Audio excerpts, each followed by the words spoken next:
This is John Peacock, Matthew's academic advisor. The news reports started trickling in on Thursday, but no names were mentioned. The brutality of the crime was not mentioned. All that was mentioned that there was a man, basically found out in the prairie tree. Later on in the evening, his name was released. And I couldn't help but think, that's not the Matthew Shepard I know. That's not the student I've been meeting with. I was in the coffee shop. Romaine Patterson. And someone came up to me and said, I don't know much, but they say there's been a young man who beat in Laramie. They say his name is Matthew Shepard. And then he said, do you think this could be our Matthew? I said, I don't know, but this could be our Matthew. So I called my sister Trish, and I said, please, just tell me anything. Because I'm just like, I don't know anything. So I'm talking to my sister on the phone, and that's when the whole story came up on Channel 5 News. It was just like, ba-boom. And the news reports kept rolling in. Young University of Wyoming student, his age, his description. It's like, oh my God. And I felt sick to my stomach, just instantly sick to my stomach. And I had to tell Romaine. It was Matthew. It was your friend. Well, I'll tell you what is just overwhelming. Matt Galloway. Friday morning, I first find out about it, go to class, walk out, and boom, there it is in the branding iron. So immediately, I go to the nearest newsstand and buy a Laramie boomerang because I want more details. Buy that, go home, and before I can even open the paper, my boss Nicholson calls me and he's like, "Did you hear about what happened?" And I'm like, "Yeah." "Was he in the bar on Tuesday night?" And I'm like, yes he was. You gotta get down here right now. I mean, we've got to discuss this. I mean, we've got to talk about what's going to go on. At this point, I was starting to get upset. Still, the severity wasn't out yet. It was Thursday afternoon. Rulon Stacy at Poudre Valley Hospital. I got a call. We got a kid out here from Wyoming. Appears to be the victim of a hate crime. There's a couple of reporters asking questions. And that's when we decided that we needed one spokesperson. And as CEO, I'll be just that. And we'll try and gather all the information that we can. And then I watched the 10 o'clock news that night. They started taking up the seriousness and the nature of it. So I'm on the phone with Nicholson and he says, "We've got to go through the arraignment. We have got to identify those guys and make sure that those guys were in the bar." And so we go to the arraignment.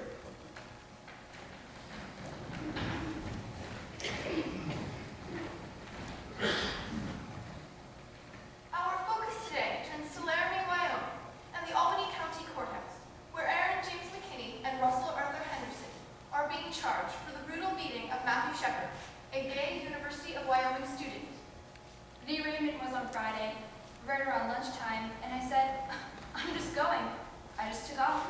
It's just down the street. So I walked a few blocks and I went. Has anybody told you about the arraignment?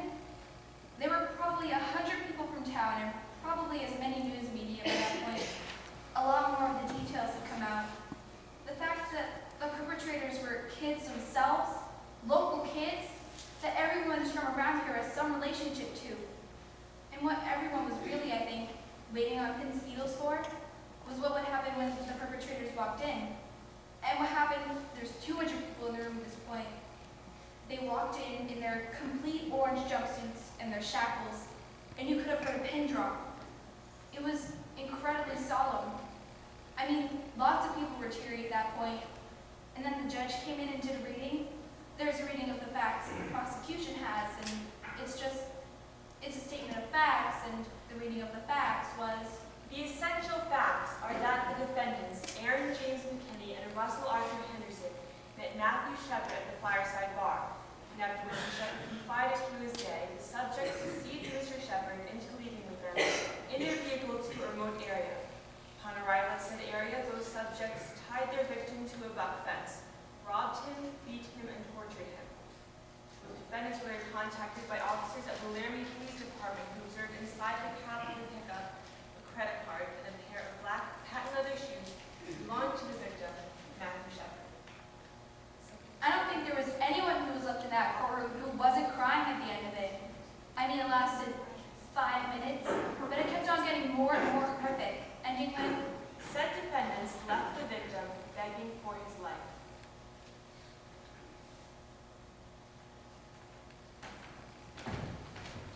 Sergeant King.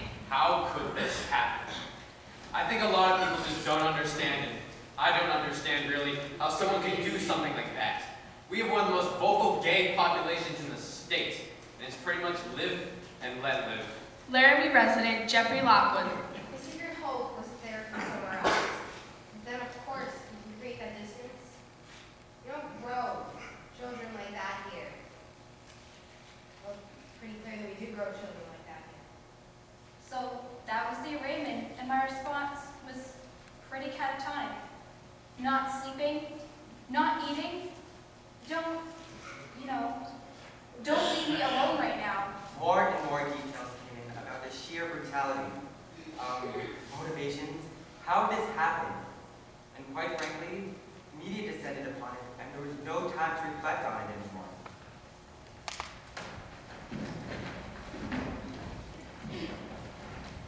Laramie, Wyoming, often called the Gem City of the Plains, is now at the eye of the storm.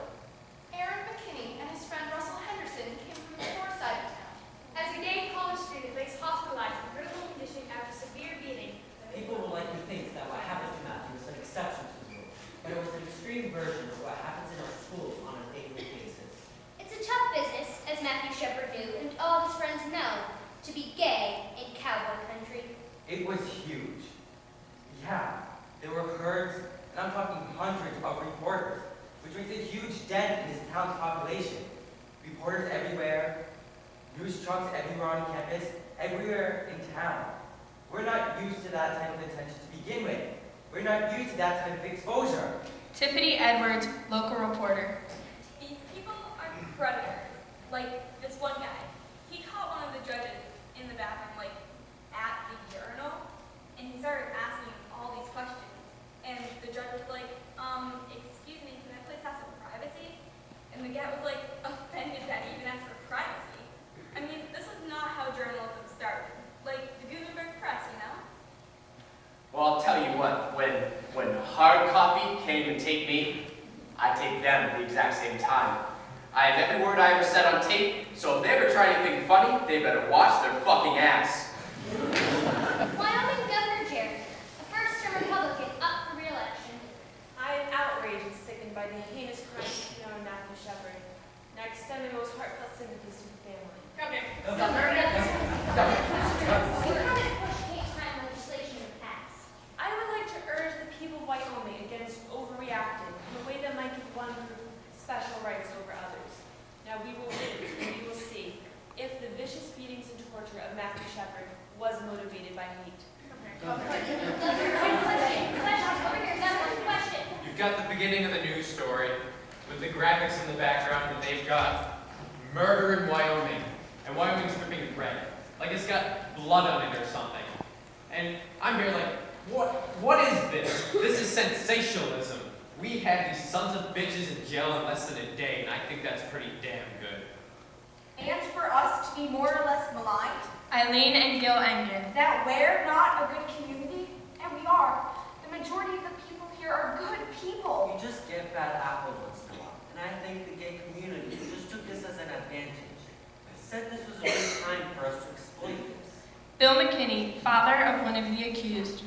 Well, had this been heterosexual that those two boys decided to take out and rob, this never would have made national news. Now my son's guilty before he's even had a trial. Look, I do think that the media made people accountable because they made people think. And like everyone was going home and watching TV and going on CNN and listening to Dan Rather and going like, well, Jesus Christ, that's not how it is here. Well, how is it here? Matthew Shepard medical update at 3 p.m. Saturday, October 10th. By this point, I looked after him. Were there originally 2 or 3 reporters? There are now 10 for 15 still photographers, 20